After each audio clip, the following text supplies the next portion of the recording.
Marcos capítulo 7, dos versículos 24 a 30.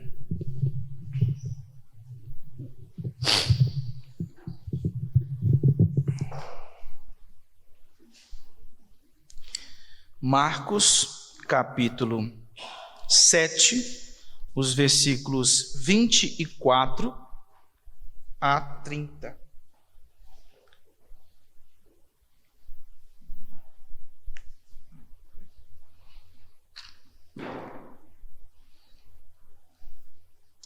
Eu farei a leitura, os irmãos estejam acompanhando.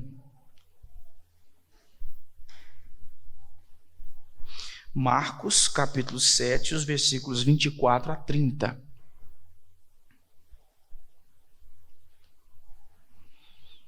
Assim nos diz a palavra do nosso Deus.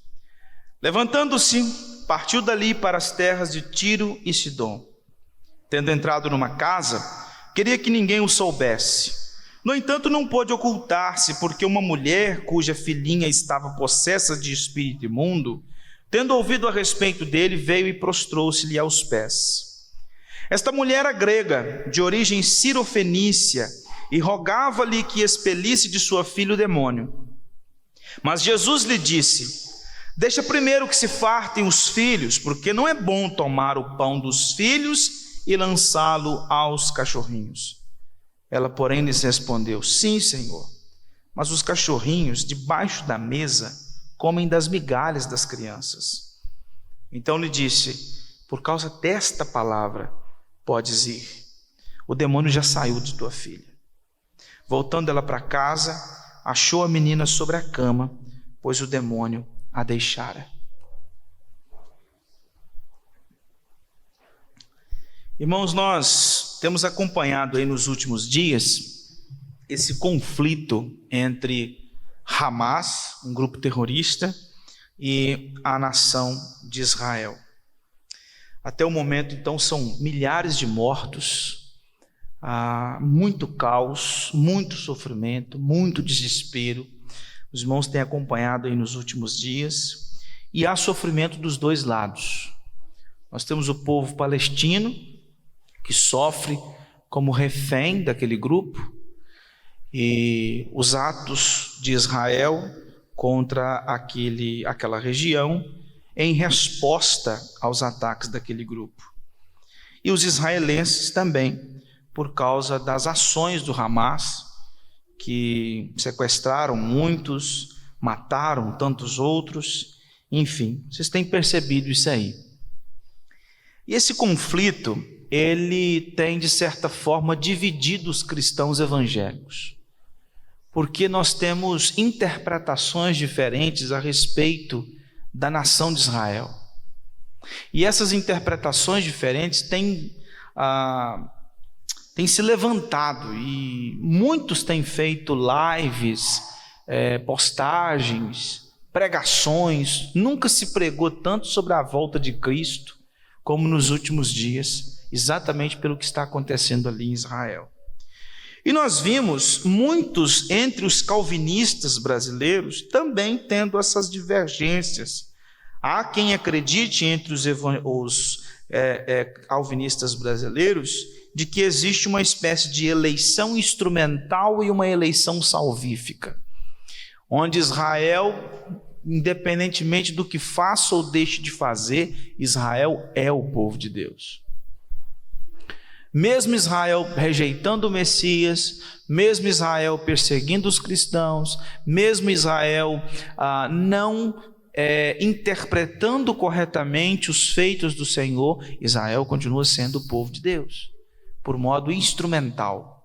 E a chamada eleição salvífica.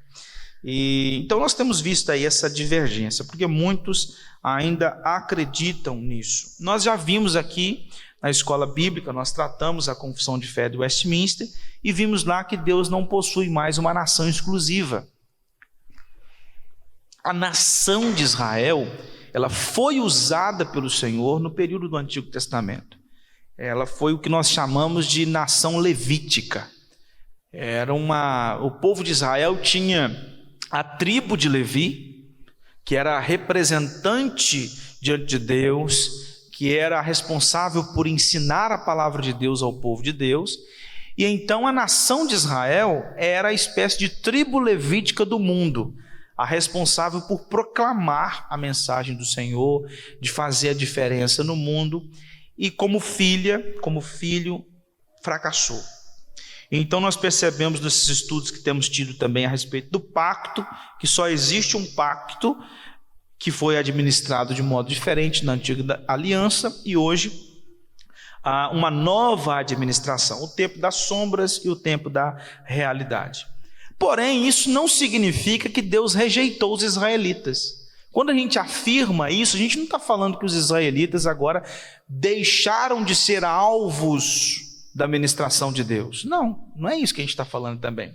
Até porque o apóstolo Paulo, em Romanos capítulo 11, versículo 1, ele disse assim: pergunto, pois, terá Deus porventura rejeitado o seu povo?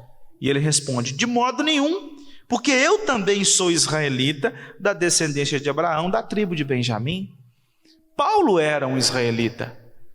E ele disse: Deus não rejeitou o seu povo, porque eu sou israelita. E tantos outros. E no capítulo anterior, capítulo 9, Paulo escreveu assim: e não pensemos que a palavra de Deus haja falhado, porque nem todos os de Israel são de fato israelitas. Nem por serem descendentes de Abraão são todos seus filhos, mas em Isaque será chamada a tua descendência. Então Paulo deixa claro: Deus não rejeitou Israel, mas nem todos os de Israel são de fato israelitas. Porque os israelitas verdadeiros são os israelitas que seguiram Abraão, ou seja, aqueles que depositaram a sua fé em Deus, nas promessas de Deus.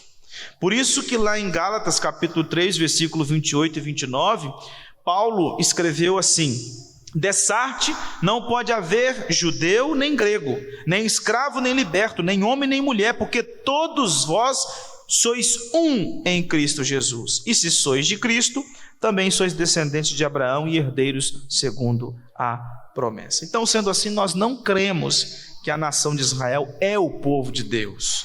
Nós cremos que há judeus que formam o povo de Deus. Que à luz do Novo Testamento fica claro que o Israel de Deus é composto de judeus e de gentios. Veja que nós não estamos descartando os judeus, mas para que eles façam parte do povo de Deus, eles precisam professar a sua fé em Cristo Jesus. Enquanto não se professa a fé em Cristo Jesus, eles não fazem parte do povo de Deus de fato.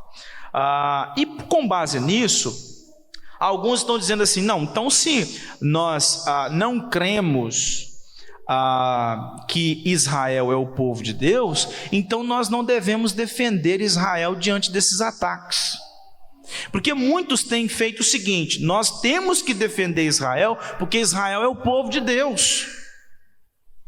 Só que nós não defendemos Israel, nós não estamos do lado de Israel porque Israel é o povo de Deus. Nós estamos do lado de Israel como nós estivemos do lado dos Estados Unidos quando aqueles 2 aviões acertaram as 2 torres gêmeas. Nós estamos do lado de Israel não porque Israel é o povo de Deus, nós estamos do lado de Israel porque Israel está sendo atacada por um grupo terrorista. Então, se aquele ataque fosse contra a Jordânia, contra o Líbano, contra a Rússia, contra os Estados Unidos, contra a França, independentemente de quem fosse, é um ataque terrorista. E nós cristãos não defendemos terroristas. Então, só o fato de serem terroristas já não tem o nosso apoio. Então, a questão não é que Israel é o povo de Deus, a questão é que Israel está sendo atacada por um grupo terrorista. Então, diante disso, o que a gente faz? Ora.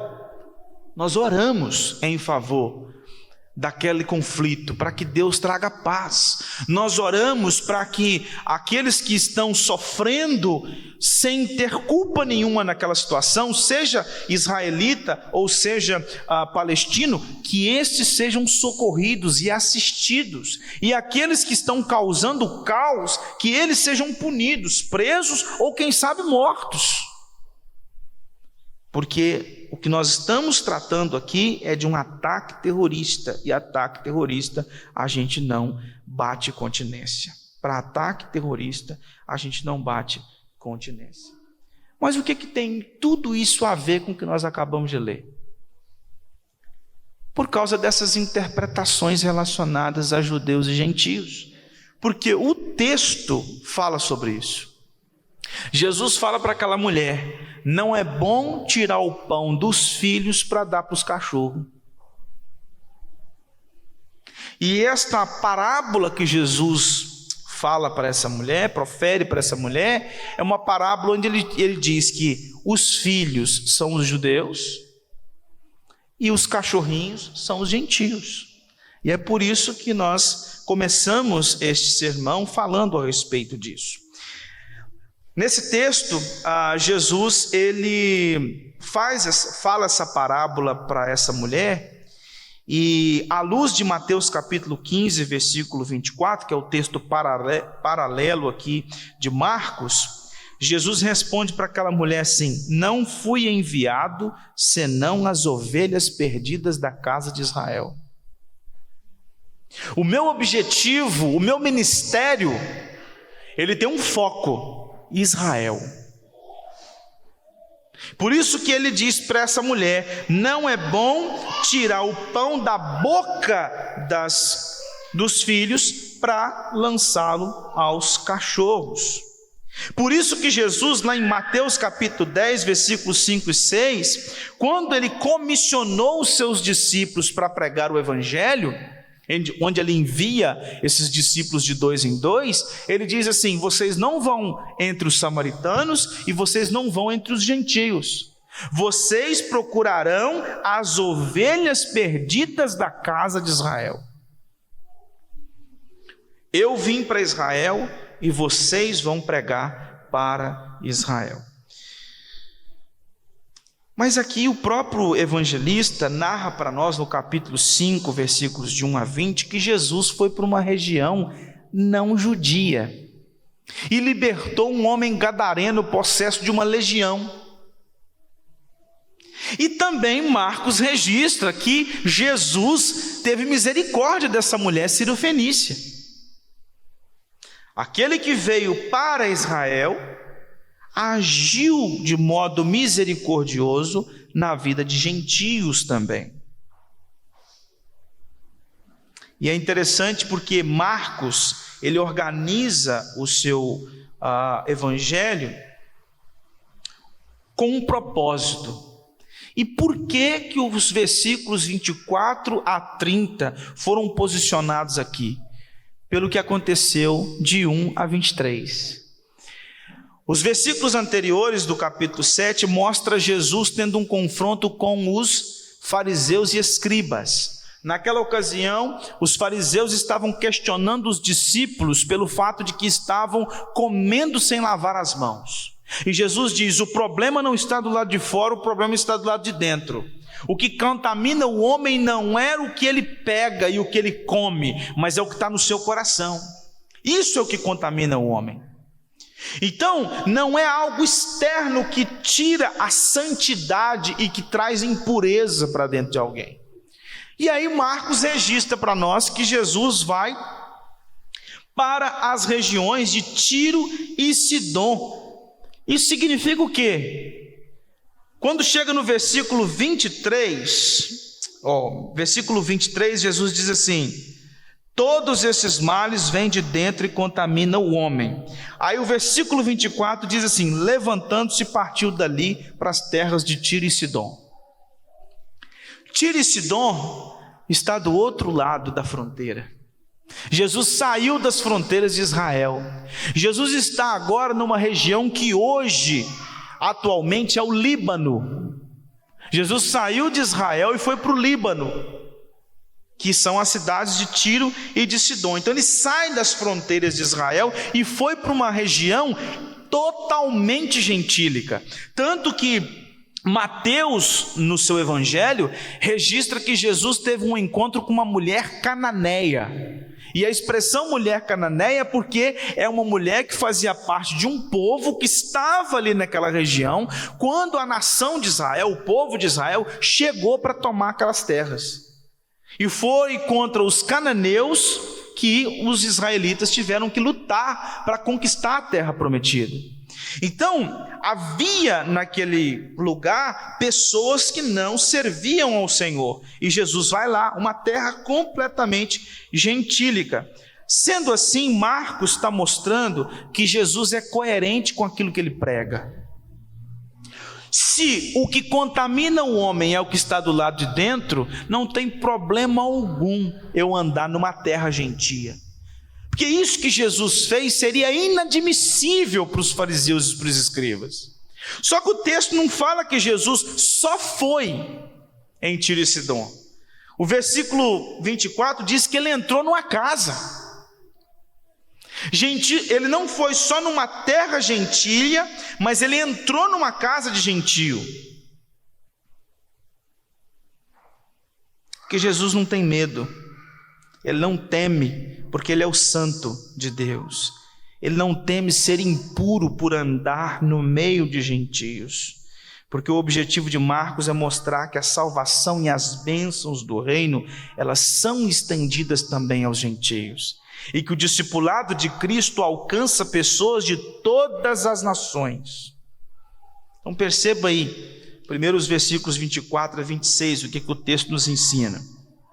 Levantando-se, partiu dali para as terras de Tiro e Sidom, ou seja, ele foi para a região que hoje atualmente é o Líbano, tendo entrado numa casa, Jesus entra numa casa gentia, porque ele não queria que ninguém o soubesse, no entanto não pôde ocultar-se. Aí você pode se perguntar, mas espera aí, lá no Líbano já tinham tomado conhecimento a respeito dos feitos de Jesus? Sim, porque lá em Marcos capítulo 3, versículo 8, diz que quando Jesus estava realizando os seus feitos e uma multidão foi atrás dele, disse que tinha gente de Tiro e Sidom. Isso mostra que a fama de Jesus já tinha passado das fronteiras de Israel. Gente da região tinha conhecimento dos feitos dele. Mas ele vai e fica numa casa. Aí a pergunta é, por que Jesus então se escondeu? Por causa do que ele falou para a mulher. Eu não vim para gentio, eu vim para judeu. Eu vim para a casa de Israel. O meu foco é Israel. Por mais que ele tenha agido na vida daquele homem gadareno e iria agir na vida daquela mulher sirofenícia, o foco dele é Israel. E essa terra de Tiro era uma terra onde Flávio Joséfo, que é um historiador judeu, ele disse que havia ali os inimigos mais ferrenhos do povo de Israel. Então ele pisa numa terra de inimigos dos judeus. Além disso, 1 Reis capítulo 16 diz que essa era a terra de Jezabel, a mulher que deu tanta dor de cabeça na vida de Elias. E além disso, à luz de Ezequiel capítulo 28 diz que essa terra era conhecida por seu paganismo e por sua riqueza extravagante. Então era uma região terrível. E por isso jamais fariseu e escriba iria aceitar isso. Aí Jesus, logo depois de falar para eles que o que contamina o homem é o que está do lado de dentro e não o que está do lado de fora, porque eles tinham medo de tocar num gentio e se tornarem impuros por causa disso, Jesus se levanta e vai para uma terra de gentio. Para dizer que não é do lado de fora que se contamina, é do lado de dentro. E ele é o santo de Deus. Lá em Mateus capítulo 15, versículo 24, mais uma vez eu digo, Jesus veio para as ovelhas perdidas da casa de Israel. E por isso a sua atitude faz toda a diferença quando ele se esconde, digamos assim, naquela casa. Aí o versículo 25 diz, porque uma mulher, ele se ocultou, porque uma mulher cuja filhinha estava possessa de espírito imundo, tendo ouvido a respeito dele, veio e prostrou-se-lhe aos pés. Quando você vai para o relato de Mateus, no capítulo 15, diz que aquela mulher seguia os discípulos. E os discípulos falavam com Jesus assim: Senhor, tem uma mulher seguindo a gente, gritando, pedindo que o Senhor tenha compaixão dela.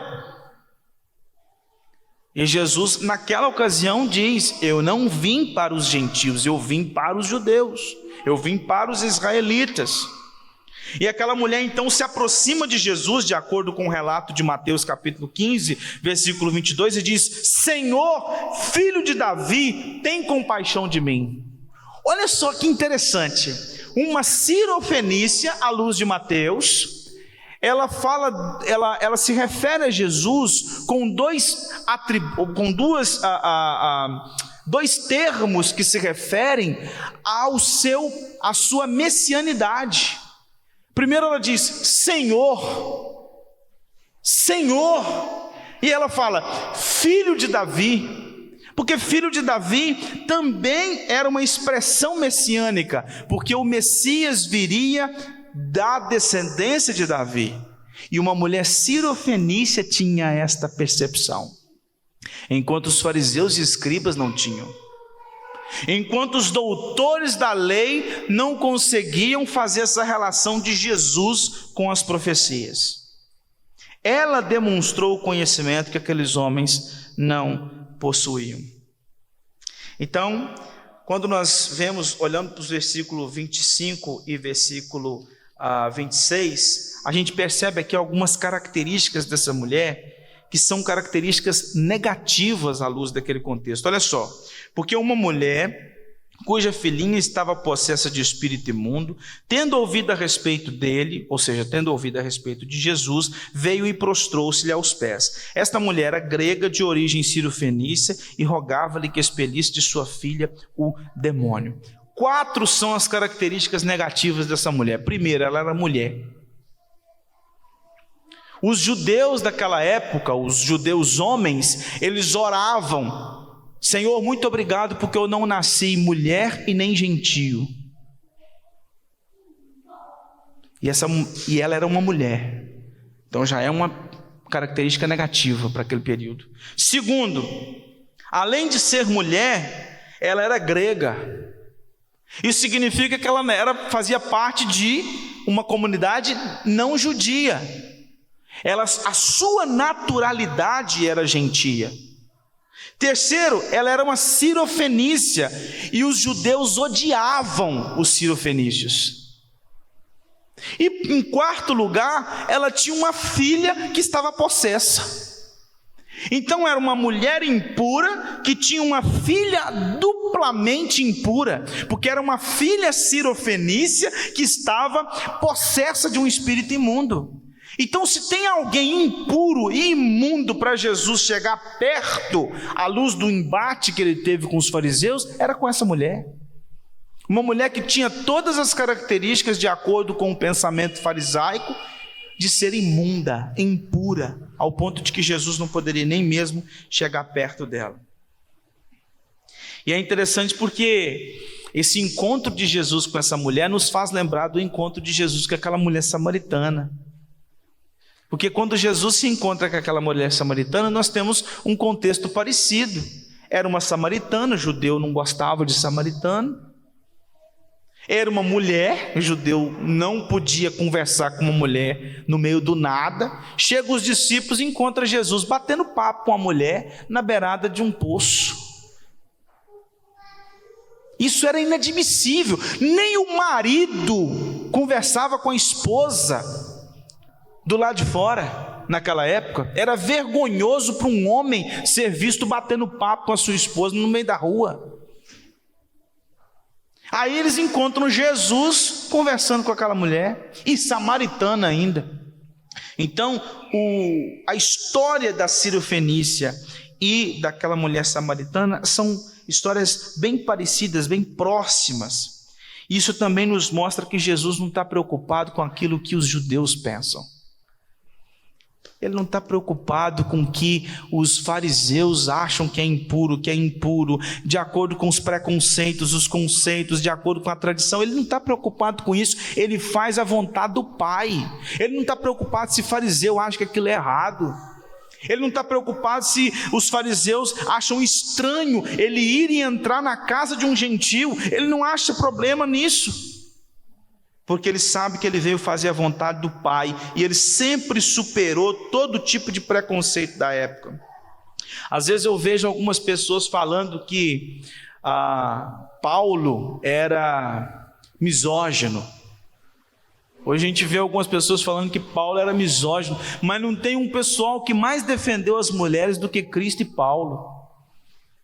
Paulo vai escrever na carta aos Coríntios, por exemplo, que o corpo da mulher pertence ao marido, mas o corpo do marido pertence à mulher. E quando ele fala isso, ele fala uma coisa que era completamente inadmissível naquele tempo. A mulher ser uma espécie de, entre aspas, produto do homem. Ok, agora o homem ser produto da mulher? Então Paulo fala aquilo num contexto onde eles pensavam completamente diferente. Então Jesus sempre foi esse de romper com as tradições, de romper com os preconceitos que estavam ali naquela ocasião. E o que a gente aprende até agora desse texto? O que a gente pode tirar como lição? Primeira coisa, irmãos, que a nossa salvação não depende de conhecimento intelectual. Os doutores da lei tinham um conhecimento apurado do Evangelho, ou melhor, da lei. Eles tinham um conhecimento apurado do Antigo Testamento. Ninguém conhecia mais de Antigo Testamento do que os fariseus e os escribas. Mas eles não reconheciam Cristo como Jesus, como Cristo. Eles não reconheciam que aquele que estava diante deles era o Messias prometido, revelado nas páginas do Antigo Testamento. E uma mulher do outro lado da fronteira, uma mulher cirofenícia, uma mulher grega, uma mulher que não tem o conhecimento que aqueles doutores da lei tinham, uma mulher que estava lá do outro lado, desprezada, uma mulher que havia ouvido falar a respeito de Jesus, chega para ele e diz: Senhor, filho de Davi, tem compaixão de mim. Ela sabia quem era Jesus, enquanto os doutores da lei não sabiam. Por isso que Jesus, lá em Mateus capítulo 11, versículo 25, diz assim, orou assim: graças te dou, ó Pai, Senhor do céu e da terra, porque ocultaste estas coisas aos sábios e instruídos e as revelaste aos pequeninos. Salvação não vem por conhecimento. Salvação é uma obra do Espírito Santo no coração de uma pessoa. O conhecimento ele é importante depois. O conhecimento mais apurado da palavra de Deus ele é muito importante depois para a nossa caminhada cristã. Mas não é muito conhecimento que gera salvação.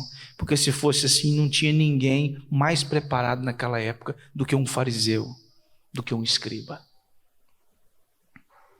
Quando a gente vai para 1 Coríntios capítulo 1, versículo 26 a 29, Paulo diz que Deus salvou as coisas loucas, as coisas desprezíveis, para envergonhar as coisas que são. Ele salva aqueles que não são.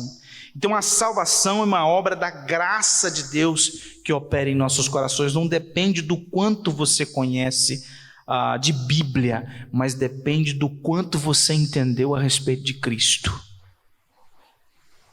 Depende do quanto você se considera miserável pecador. Porque essa mulher chega diante de Jesus e ela se rende aos pés de Cristo Jesus, ela sabe quem Jesus é e ela sabe quem ela é. Então salvação não é conhecimento no sentido, conhecimento técnico da Escritura. O que precisa para ser salvo é um reconhecimento da minha falência espiritual, que foi o que essa mulher fez, e em segundo lugar, a confiança em Cristo Jesus. Também nós devemos tomar cuidado, irmãos, para não cairmos no farisaísmo. Porque à luz desse contexto, os fariseus, eles selecionavam as pessoas que estavam à sua volta. E às vezes nós fazemos isso. Às vezes nós selecionamos quem senta do nosso lado. Às vezes nós selecionamos com quem nós nos aproximamos. Isso eu estou dizendo não no contexto da família da fé. Eu estou falando num contexto social. Às vezes nós olhamos para o contexto social e fazemos uma leitura das pessoas e dissemos assim: esse merece ouvir o evangelho, aquele ali não merece, este de cá merece, aquele ali não merece. Esse aqui merece o inferno, aquele dali merece o céu. A gente começa a selecionar as pessoas. E por isso que não é difícil encontrarmos muitos crentes que possuem uma certa dificuldade em acessar certos grupos. Às vezes, muitos evangelistas, pregadores, são vistos de modo torto pela igreja quando decidem pregar o evangelho para prostitutas, quando decidem entrar num bar e pregar o evangelho para bêbados, quando decidem entrar numa parada gay para pregar o evangelho para os homossexuais. Porque a gente acha que estar no meio dessas pessoas é ser contaminado. E por isso que às vezes nós caímos no erro de um espírito farisaico, de definir a quem nós vamos aproximar, em quem estará perto da gente, quem vai ouvir a pregação da palavra. Então nós devemos tomar cuidado com isso. Olha o que diz o texto, a partir do versículo 27. Mas Jesus lhe disse: deixa primeiro que se fartem os filhos, porque não é bom tomar o pão dos filhos e lançá-lo aos cachorrinhos. Ela, porém, lhe respondeu: sim, Senhor, mas os cachorrinhos debaixo da mesa comem das migalhas das crianças.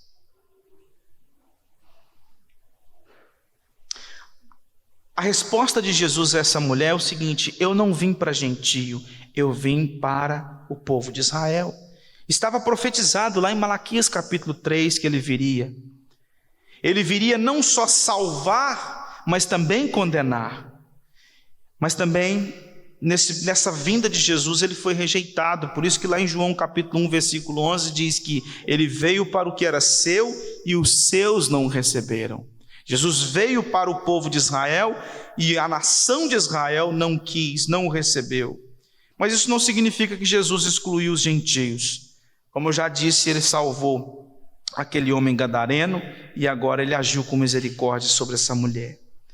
E a palavra de Jesus a essa mulher é uma palavra que nos chama atenção, porque ele diz assim: deixe primeiro que se fartem os filhos, porque não é bom tomar o pão dos filhos e lançá-lo aos cachorrinhos. Isso porque o judeu chamava os gentios de cachorro, de cães.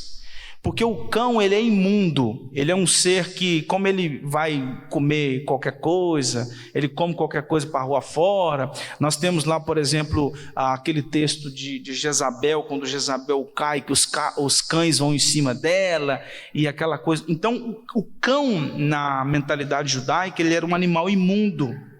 Então, eles chamavam os gentios de cães, porque eles eram imundos. E aí Jesus usa esse entendimento judeu de que os gentios são cães e diz para essa mulher: não se pode deixar tomar o pão dos filhos, ou seja, não posso tomar o pão dos israelitas e lançar os cachorros aos gentios. Aí nos chama muita atenção, porque lá em Mateus capítulo 7, versículo 6, Jesus usa também essa ilustração: não lancem os pães aos cães, não landeis aos cães o que é santo, nem lanceis ante aos porcos as vossas pérolas, para que não as pisem com os pés e voltem e se deslacerem. Ali é uma parábola também que Jesus aponta para aqueles que estavam ouvindo, que não se dá aquilo que é bom para os cães e nem para os porcos. E aí o versículo 22 diz assim: ela, porém, respondeu: sim, Senhor, mas os cachorrinhos debaixo da mesa comem das migalhas das crianças. Ela entendeu a parábola. E Jesus disse outra feita para os discípulos assim: eu falo por parábolas para que eles ouçam e não entendam. Mas ela entendeu. Ela entendeu que Jesus estava dizendo assim: não é bom que eu deixe Israel para agir sobre a sua vida, porque você não é israelita. Ela fala assim: não, mas os cachorros comem das migalhas. O que essa mulher está fazendo? O senhor não precisa tirar o pão, não. Não precisa tirar o pão. O que sobrar para mim está bom. Olha a fé dessa mulher. O que sobrar para mim está bom. Os cachorros vão para debaixo da mesa e comem do que cai. Essa mulher estava falando assim: eu também vou para debaixo da mesa e como o que sobrar. Não precisa tirar de Israel. Eu quero a sobra da bênção. Eu quero a sobra da bênção. Essa mulher fez como um mendigo, pedindo esmola.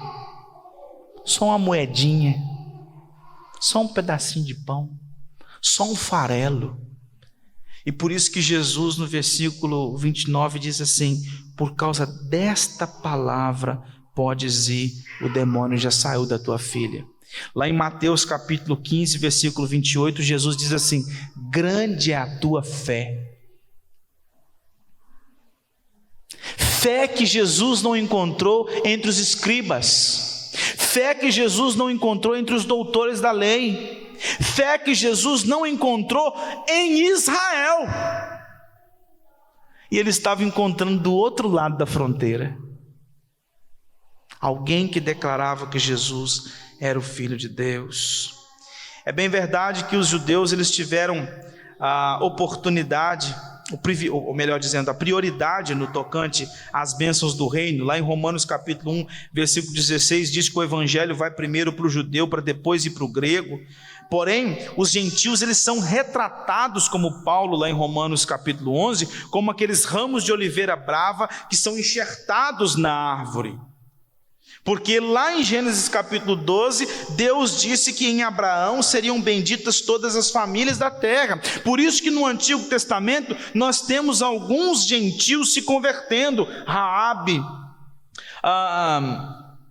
Ruth, nós temos os ninivitas após a pregação de Jonas, nós temos salmos que convidam todos a servir ao Senhor. O Salmo 117, por exemplo, que diz: louvai ao Senhor vós todos os gentios. Então nós já temos no Antigo Testamento esse apontamento para que o Evangelho fosse alcançar também aqueles que estavam fora das fronteiras de Israel. Quando a gente vai para Êxodo capítulo 12, Deus disse para Moisés que aqueles que quisessem participar da Páscoa e fossem estrangeiros, deveriam ser circuncidados, ou seja, eles não estavam proibidos de participar da Páscoa. Por isso que quando Paulo escreve em Efésios, ele diz assim: a entrada dos gentios na comunidade da aliança era algo misterioso no Antigo Testamento, que foi revelado a nós, os apóstolos. E o que estava acontecendo aqui era uma espécie de prelúdio do que aconteceria depois da vinda de Jesus. O que estava acontecendo na vida dessa Sirofenícia era um prelúdio, porque antes da morte e ressurreição de Jesus Cristo, ele disse para os discípulos dele o seguinte: vocês vão pregar, mas vocês ficarão restritos à comunidade de Israel. Não quero vocês pregando entre os samaritanos e não quero vocês pregando entre os gentios. Só que depois que Jesus ressuscita dos mortos, que ele reúne os discípulos e manda os discípulos pregar o evangelho, ele diz: ide, portanto, fazei discípulos entre todas as nações. Antes da obra de Cristo, somente Israel. Depois da sua obra, em todos os cantos da terra, o evangelho deveria ser pregado. Começa em Israel. Por isso que Jesus: sereis as minhas testemunhas, tanto em Jerusalém, na Judéia, Samaria e até os confins da terra. Começa de Israel, primeiro em Israel, mas depois se expande por toda a terra. E aí o versículo 30 diz que essa mulher voltou para casa e achou a menina sobre a cama, pois o demônio tinha deixado aquela menina. Jesus disse: pode ir embora, porque o demônio já não está sobre a sua filha, por causa da sua fé. Você demonstrou uma fé grande. Jesus viu naquela mulher uma fé que ele não encontrava entre os judeus. O que a gente aprende então nesse texto? Jesus disse no Sermão do Monte que bem-aventurados são os pobres de espírito. Essa mulher demonstrou que era pobre de espírito. Ela se humilhou diante do Mestre. Ela se prostrou diante de Cristo Jesus. Ela reconheceu a sua falência. Ela disse: não tem problema, eu fico só com a migalha. Ela se rende aos pés de Jesus. Ela reconhece a sua falência, a sua fragilidade, a sua incapacidade. E é assim, irmãos, que começa o nosso discipulado. Para ser discípulo de Cristo, primeiro você precisa dizer para si e para Cristo que você não pode, que você não é capaz, que você é um imundo, que você é um impuro. Você tem que falar que você é um cachorro, como essa mulher falou. De fato, eu sou um cachorro e eu vou para debaixo da mesa e como do que tem de sobrado. Então nós, para começarmos o ministério de caminhar com Cristo, de discipulado cristão, começa quando a gente se rende aos pés de Jesus e diz: eu não presto, tem misericórdia de mim. Começa assim. O discipulado não começa sendo grande. O discipulado começa quando você reconhece que você é pequeno. O discipulado começa quando você sabe que você não presta, que você é a pior pessoa da face da terra. Aquela mulher também teve a sua fé testada por Jesus, porque quando ela chega para Jesus com a fé que ela apresentava, Jesus diz assim: eu não vou te dar o que você quer, porque eu tenho que me voltar para os israelitas. E aquela mulher volta a Jesus e fala: não, mas me dá pelo menos a migalha. Aquela mulher teve a sua fé testada. Ela não retrocedeu, ela foi perseverante. E muitas vezes na nossa caminhada cristã nós teremos a nossa fé testada. Às vezes virão enfermidades, desemprego, problema financeiro e tantas outras coisas que nós poderíamos mencionar para testar a nossa fé, para ver se nós cremos de fato como nós falamos que cremos, para revelar se nós de fato temos uma fé verdadeira, para revelar quem nós somos diante das circunstâncias. Então nós precisamos olhar para a palavra do Senhor e considerar que muitas vezes os problemas nos assaltam para testar a nossa fé. E como você tem se colocado nesse teste? Como você tem saído no teste do Senhor? Nessa prova que o Senhor tem lançado sobre a sua vida? Outra coisa que nós aprendemos desse texto é que nós seguimos a Cristo pela fé e não por aquilo que nós fazemos. Aquela mulher teve a resposta do que ela pediu, e nós também muitas vezes temos a resposta do que nós pedimos, mas em muitas ocasiões Deus não nos responde do jeito que a gente quer. E se Jesus tivesse virado para essa mulher e falado assim: eu não vou libertar sua filha? Ele decidiu libertar. E às vezes nós buscamos o Senhor e obtemos resposta para os nossos pedidos, mas tem vezes, às vezes não. Quantas vezes que você já orou, já buscou o Senhor e Ele não te respondeu? Quantas vezes Ele não te deu o que você quis? Quantas vezes você se ajoelhou, às vezes por meses, e Deus não ouviu as suas orações no sentido de responder? Então, nestes momentos, a nossa fé também está sendo provada. E a gente precisa entender que mais importa a vontade de Deus do que a minha vontade. É mais importante a vontade de Deus, porque a palavra diz que a vontade dele é boa, perfeita e agradável. Então não importa a minha vontade, o que importa é a vontade do Senhor. Outra coisa que a gente aprende com esse texto é que os verdadeiros israelitas são aqueles que professam a sua fé em Cristo. Estes sim são os nossos irmãos na fé. Quais são os judeus que são nossos irmãos na fé? Os judeus que se converteram. Esses são nossos irmãos na fé. Esses são o povo de Deus. Agora, enquanto eles não descansarem em Cristo, enquanto eles não reconhecerem que Jesus é o Cristo prometido, eles não são nossos irmãos na fé, eles não são povo de Deus. E nós aprendemos nesse texto também que Cristo continua salvando pessoas. E a pergunta é se eu e você estamos dispostos a sermos instrumentos para salvar pessoas.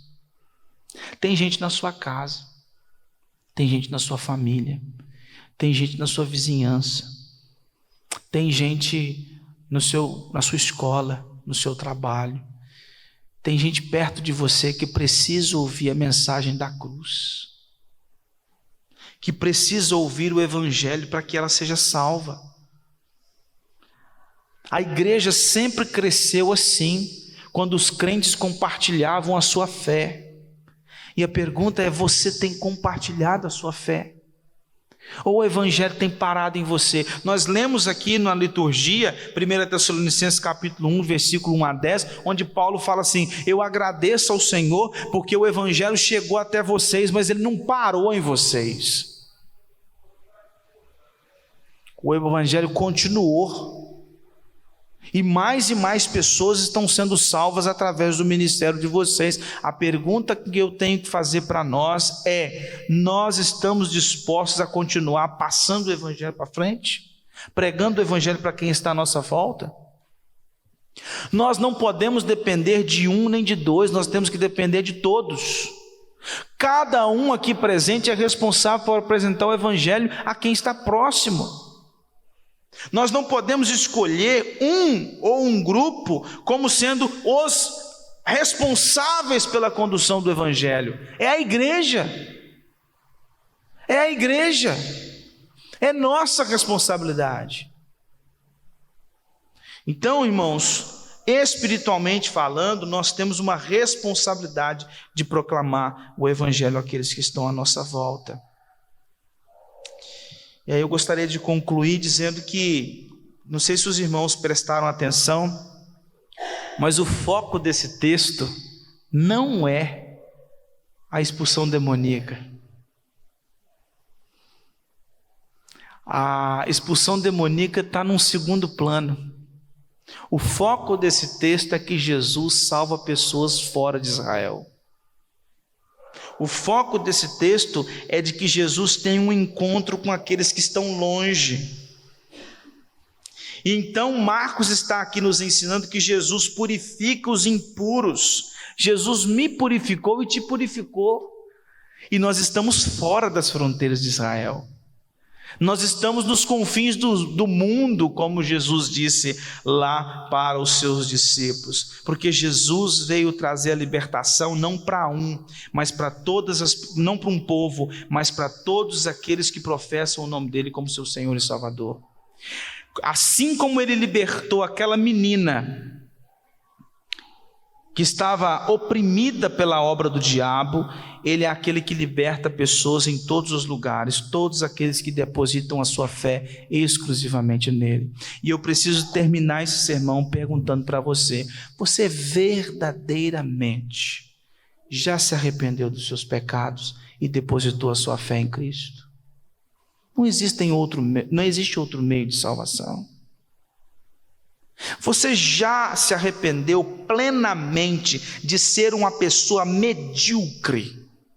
Você já se reconheceu falido espiritualmente? Você já se rendeu aos pés de Cristo? Você já se jogou aos pés de Cristo e falou: eu não posso, eu sou um imprestável? E olhou para ele e disse: tem misericórdia de mim, só o Senhor pode. Você já fez isso? Você já se lançou aos pés de Cristo reconhecendo a sua mediocridade e depositou a sua fé tão somente naquilo que Ele fez? Se você não fez, é agora que você tem que fazer, para que Deus salve a sua vida.